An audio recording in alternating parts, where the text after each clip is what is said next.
श्रियकान्ताय कल्याणनिधये निधयेतिनाम् श्रीवेङ्कटनिवासाय श्रीनिवासाय मङ्गलम्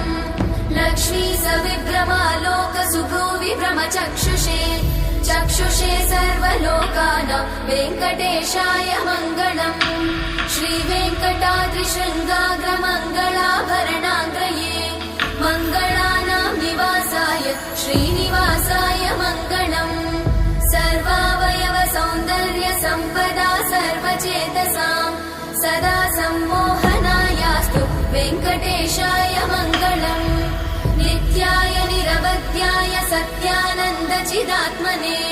सर्वान्तरात्मने श्रीमद् वेङ्कटेशाय मङ्गलम् स्वतः सर्वविदे सर्वशक्तये सर्वशेषिने सुलभाय सुशीलाय वेङ्कटेशाय मङ्गलम्।